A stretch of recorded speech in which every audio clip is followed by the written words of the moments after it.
Saudi আরবে আমার বাসায় মেহমান আসলে তাদেরকে আমি কিভাবে রান্না করে খাওয়াই সেগুলাই তোমাদের দেখাবো এই ভিডিওতে।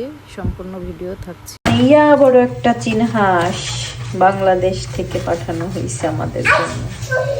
এখানে পেরিলের বাবা কাটতেছে, যে কাটি কোনোভাবেই কাটা যাচ্ছে না চাপাটি ছাড়া। তো ভীষণ কষ্ট হচ্ছে, যাই হোক কাটতে তো হবে।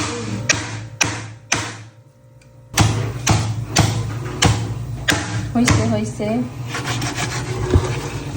হাঁসটা প্রায় 3.5 কেজি ওজন হবে।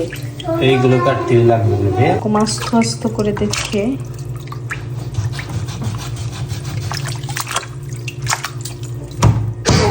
ফিনিশিং। পেরিলের বাবা মাংসগুলা কাটতে পারছে। এখন আমি এটা রান্না করব। আমি টমেটো দিচ্ছি, পেঁয়াজ, রসুন, লবণ, হলুদ, মিক্সড মশলা আর হচ্ছে তেল।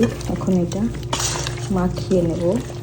এরপরে পেঁয়াজ বাটা, রসুন বাটা আর আদা বাটাটা এর মাংসের গায়ের পানি টেনে গেলে এরপরে দেবো।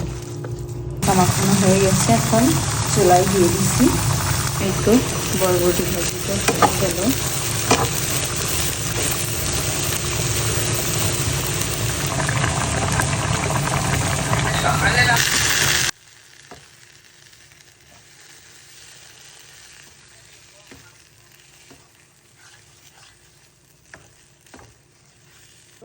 ভাজিটা হয়ে গেছে।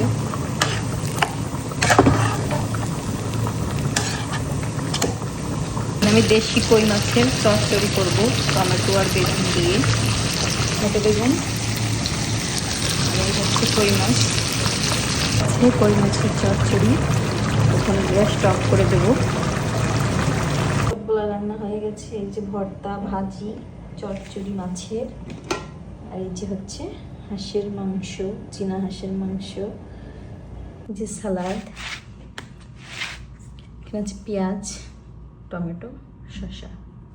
উপ্পা খাবার নিয়ে আসছে আমাদের জন্য, বিরিয়ানি নিয়ে আসছে। আমিও অনেক কিছু রান্না করছি। ওনার আমার বাসায় খাওয়ার কথা ছিল, কিন্তু উনি আমাদের জন্য খাবার নিয়ে আসছে। একটা বড় বক্স, কিন্তু এটা আল্লাহ আজকে এইখানে ফুপ্পা আমাদের জন্য যে খাবার নিয়ে আসছে বিরিয়ানি, ওইটাই খাচ্ছিলাম আমরা। পেরিলের বাবাকে খাওয়াই দিচ্ছিলাম আর আমি খাচ্ছিলাম। আজকে এই দিনটা ছিল হচ্ছে শুক্রবার দিন।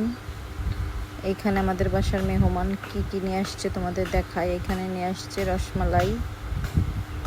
এখানকার মিষ্টিগুলা অত ভালো না, কিন্তু তারপরও অনেক দাম।